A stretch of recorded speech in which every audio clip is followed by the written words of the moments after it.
Hello, my name is Deb Bryant, and I'm happy to welcome you to my session on creating authentic value with open source. I thought I'd take a couple of minutes before I started in through the presentation itself to introduce myself, give you a little bit of my background to help you understand the context for my comments and my viewpoints. I have been involved with open source, I think about 25 years now.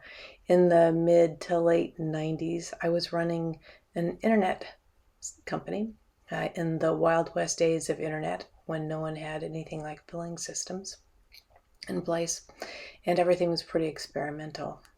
We acquired a small company in Hawaii that came with it a lot of exuberant and talented staff, including a half a dozen self-taught Unix programmers. One 19-year-old came to me one evening and asked if he could participate in a project on company time. Very excited. We sat outside of the fire escape on the 14th floor of an office building in downtown Portland, which is why I remember the conversation very well, because we couldn't get outside in those startup days and be able to come back in the front door with the security in place. At any rate, we had a great, very animated conversation around something called Linux, what he thought it held in store for really radically changing the way people work with operating systems and also how they were able to collaborate on projects. So how could I say no? Me, the middle manager.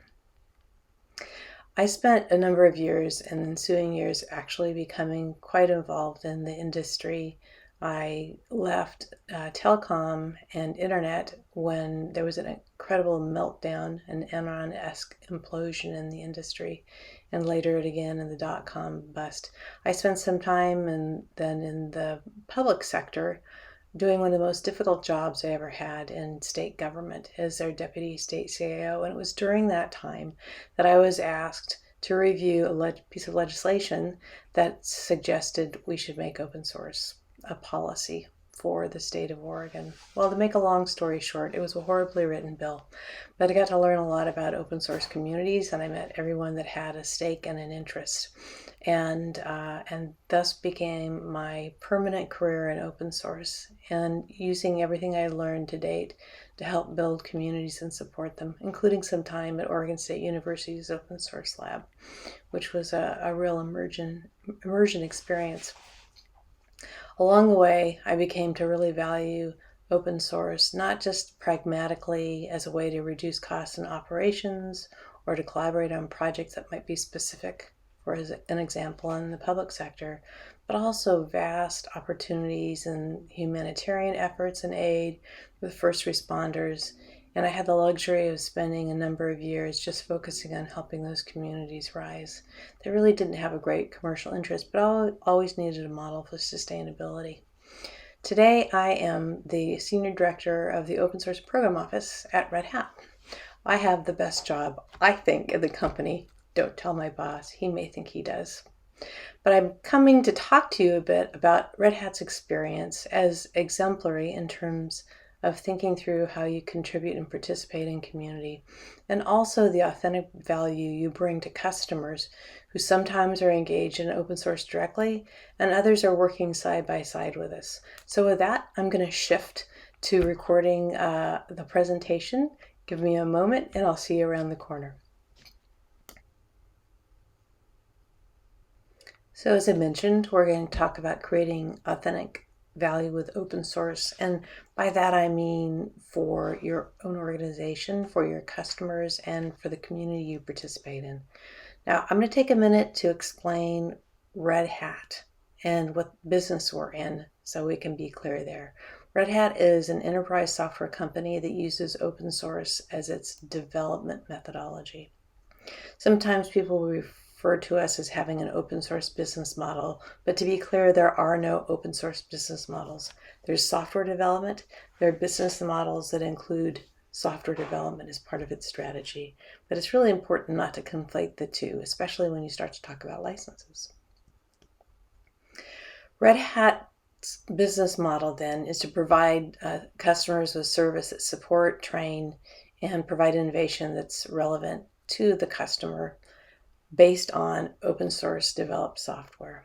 So we bring the benefits of open source, all the flexibility, lack of vendor lock-in, scalability, all the things that are beautiful about open source, and we deliver that to a customer in a way that's easier for them to consume and maintain and such.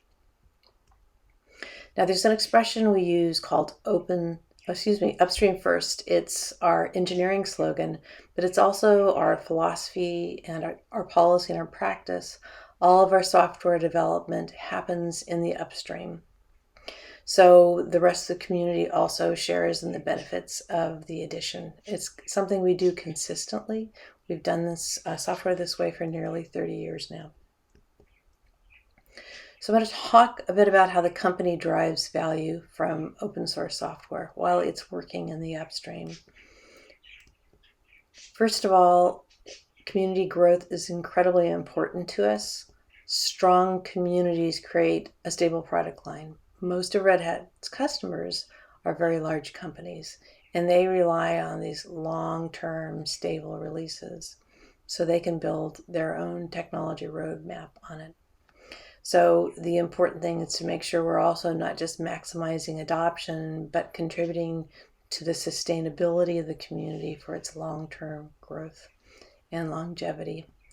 The second thing that is important to us and way we drive value is that by participating in the community, we understand it, we help make it, we can support it. We're actually in the kitchen when the soup is being made, so we know what the components are and we know what else to do with it. It's a silly way of putting it, but it is truly a matter of must be present to win and to participate in the engineering of the software.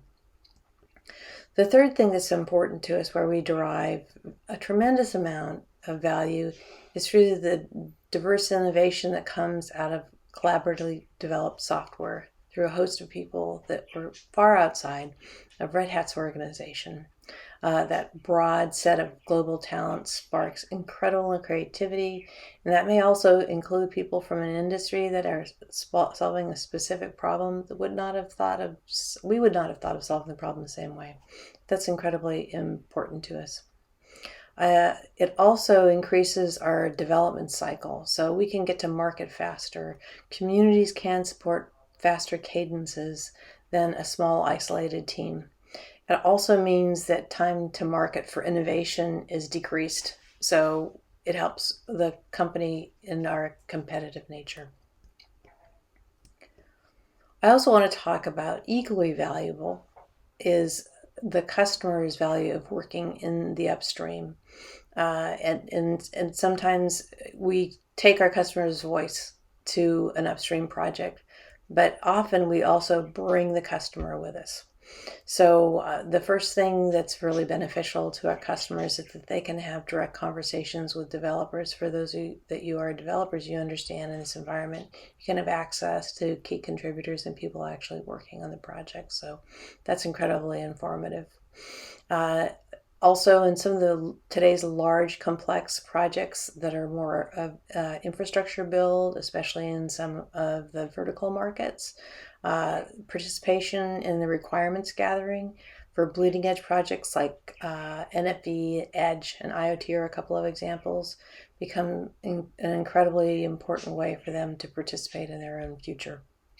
For customers of ours who are on our subscription model and our commercially supported product lands in their environment, it's incredibly beneficial to them to be able to see what's going on and looking ahead. It gets insight into where Red Hat is investing their time. They can see our developers doing the work. They can see what projects we're participating in. They can quiz us about our intentions, but you can literally see where the ball is moving. And then the fourth piece is advanced integration opportunities in the customer's environment. So as an example, we may have a customer who wants to experiment and tweak a new release before it lands as a commercially supported project. They can install that in their own environment. They can kick the tires. They can see how it works with its various systems, how it integrates into other systems they have today. They can fix a bug. they can, flag a bug, they can ask Red Hat for help, and they can also let Red Hat know where they would like to see features added in the future and give us an opportunity to make a case for being able to do that as well for the benefit of the project. Now, every year Red Hat does a survey called State of Enterprise Open Source Survey. And there was one fact that came through in this year that was surprising to me. I shouldn't have been surprised, but that was a response we got when we asked folks how likely they would be to select a vendor if they contributed to an open source, or rather how they would make a decision around picking a vendor. Historically, we've had questions around, do you want a vendor that supports open source? But the last several years, we've been asking the question whether or not a vendor contributed to open source communities would actually impact or influence their decision. And we found that 83% of over 1,200 IT leaders in large companies said that made a difference. They would be more likely to select. And I thought that was not insignificant. A number of years ago, Jim Whitehurst, who used to be our CEO and is now president at IBM, had predicted that a great amount of growth in the open source industry, so to speak, in the ecosystem would come from customers engaging in projects. And we are seeing that trend in a really big way. And so, of course, if a customer is engaging themselves, they can certainly easier see the value of working with a vendor who also participates. That's become something that has clearer value. I often get asked the question, this is Red Hat's experience. I've been doing it a long time. Could you really replicate that? Could you grow a set of services around open source? Could you grow a customer base with customers in the same way? And I would say that is not outside the realm of possibility. There are so many new projects with such tremendous velocity. It's hard to believe that people would not want an organization to support them to be able to consume all that technology, to bring it into relevancy in their own space. There's really clearly value in helping enterprises in particular consume all this innovation. And I think there are going to be places for companies, the next Red Hats, to step up in those spaces. But I do want to comment, though, on a couple of observations I've made and some of the fundamentals that create the conditions that would make being able to participate in upstream communities work through a company. The first one is that Red Hat has had a long-term commitment to open source that started nearly 30 years ago, and that goes from project to product. So we don't use any proprietary software. We don't ship proprietary software. And when we acquire a company, if they have software that should see the light of day, then we make sure it's open sourced. And that's part of our process. That's part of our commitment to ship nothing out our door that isn't based on open source. There's also, I think, a second element for Red Hat, and what's led to some of their success is a continuity of leadership and vision. So everyone from an individual contributor that's working on a project to leadership understands why open source is incredibly critical to the company, and the consistency is important. And so there's no debating whether or not this is the right model, or whether or not this is the right philosophy and practice for us. And then I think the third piece is there's a consistency of strategy where we've literally borrowed all the best from open source and tried conveying that into the way we actually run the company. I mentioned Jim Whitehurst's name. He wrote a book called The Open Organization that was basically a telling of Red Hat's story and how we had used those same principles to try to create the most open organization we could. We're not perfect, but that's where we strive every day. We employ something called the Open Decision Framework, which affords an opportunity for people across the company to be able to weigh in on decisions, big decisions for the company, to understand where they come from, and it's a great model that's as inclusive as we possibly can be, to help with the direction of the company and ideas to improve, and also to create an environment where people enjoy coming to work every day. So I will say that the answer to the question is open source hard. It is a bit. I think folks here know it is. And the reason I comment on this is because it does take a commitment. And we have to, I know with Red Hat, we have to re-earn the trust of the communities we work in every day. We don't take that for granted. So again, it certainly includes consistency. Now, I'd also like to take a minute to contrast this with some not so open practices and some cautionary comments. Part of this comes from me wearing my hat always as an open source initiative board member, and also as the open source program head at Red Hat. We're in a persistent mode of educating. So I'm going to take a couple of minutes to walk you through Open Core, because I get asked about Open Core. And if you're not already familiar with, I want to make sure that you recognize it when you bump into it. So Open Core is a model that involves offering core features or a limited version of software as free and open source, while offering a commercial version or add-ons as proprietary. That's a business model. That's not a software license. There are some things we want to caution about and be very clear, because sometimes Open Core is conflated with open source, and it's important to understand the distinction. The first thing is that participation is constrained with Open Core. The company will not want to enable its contributors to add features that may compete with the company's own ideas. So in that respect, it's not really an open community. Community is also devalued. They're not necessarily looked to for innovation, for the same reason you can't participate. And there's also a danger of vendor lock-in, because if you have premium features and you rely on those, you can't move off onto the next platform or system because you're locked in, which is one of the benefits of open source you miss in an open core model. And then the last piece is that deployment is constrained by design. So you may be able to use the software, but only in conditions and environments where that's okay with a vendor. One of the newer licenses, creative licenses, SSPL, server-side public license, kind of sounds like it should be an open source license, but it's not. And so just to be clear, there are restrictions, and think about that with care as you consider.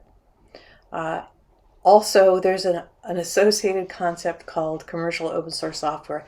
This is just one of my little nits, but open source by definition is commercial software. The federal government actually went out of their way a few years ago to explain that to U.S. federal agencies, that it is commercial software. It's not a different kind of software. And so I always think it's redundant.